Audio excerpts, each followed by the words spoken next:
ये वीडियो केवल एंटरटेनमेंट के पर्पस से बनाई गई है। अगर आपको भी डर लगता है तो कृपया इस वीडियो से दूर रहें। धन्यवाद। तो कैसे हैं आप सब लोग?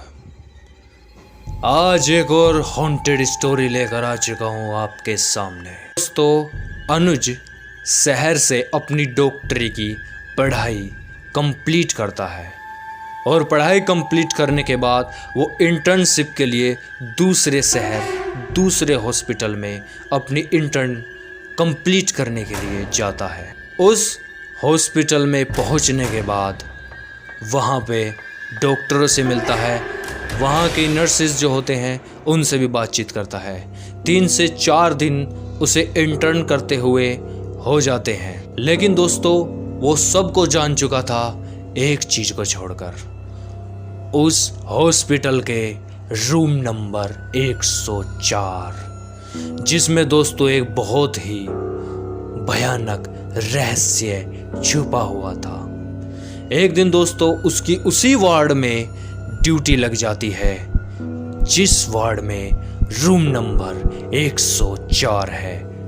104 रूम नंबर में दिन में सब लोग जाते हैं, लेकिन रात को वहाँ पर कोई नहीं जाता और उस रूम में सिर्फ बूढ़े लोगों को ही रखा जाता है। जिस दिन दोस्तों उसकी ड्यूटी होती है, कुछ नर्स उसे समझाने की कोशिश करती है कि तुम उस वार्ड में जा रहे हो, लेकिन उस रूम में बिल्कुल भी मत जाना।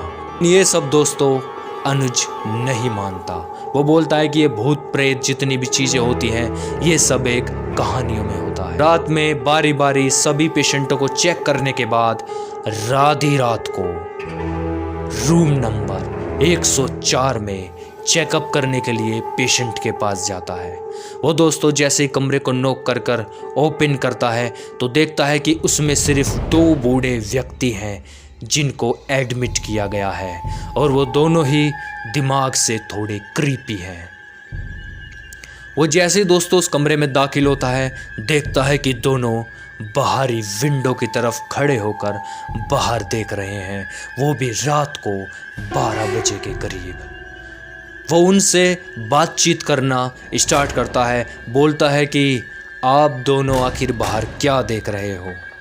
आप दोनों वापस आओ और यहाँ स्ट्रक्चर पर बैठो, मैं आपके टेस्ट कंप्लीट करता हूँ। लेकिन दोस्तों उन दोनों पेशेंट पे अनुज की बातों का कोई प्रभाव नहीं पड़ता और वो वैसे के वैसे ही वहीं खड़े रहते हैं।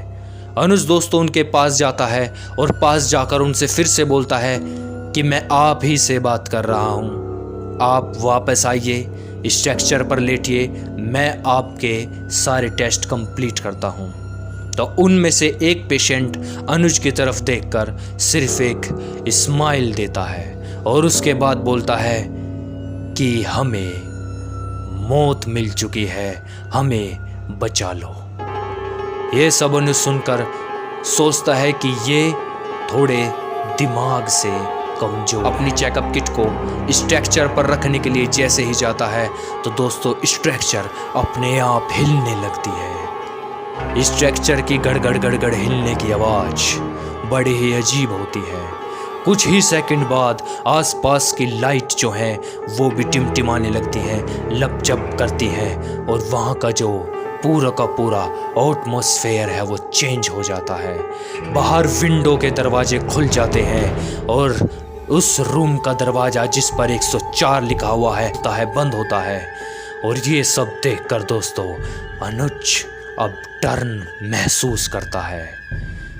जैसे ही दोस्तों हवा का झोंका आता है, विंडो पे लगे हुए पर्दे कर्टेन हवा में उड़ने लगते हैं। लेकिन दोस्तों धीरे धीरे वहाँ माहौल इतना डरावना हो जाता है कि वहाँ अजीबोगरीब आवाज़ आने लगती है और अचानक उस कमरे के एक कोने में एक काली परछाई जो कि बहुत लंबी और ऊंची होती है वो वहाँ पर आ जाती है। अनुज ये सब देखकर दंग रह जाता है, उसके होंठ सूख जाते हैं, उसकी आंखें बड़ी बड़ी हो जाती हैं और वो परछाई उससे बोलती है कि ये कमरा मेरा है। अचानक उस वार्ड से भागने की कोशिश करता है, लेकिन हड़बड़ाहट में वो वहीं पर पैर स्लिप होकर नीचे गिर जाता है और देखता है कि जो दोनों पेशेंट हैं वे अजीब और गरीब तरीके से मुड़ चुके हैं और वो हवा में उड़ जाते हैं। ये सब देखकर अनुज थर-थर आ जाता है और अजीबोगरीब आवाज सुनकर वो वहीं पर बेहोश हो जाता है।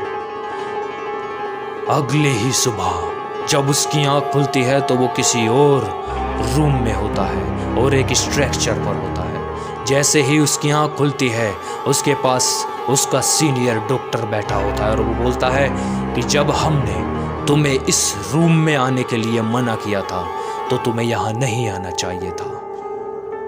वो ये सब सुनता है और आश्चर्यचकित हो जाता है कि आखिरकार ये रात में मेरे साथ क्या हुआ था।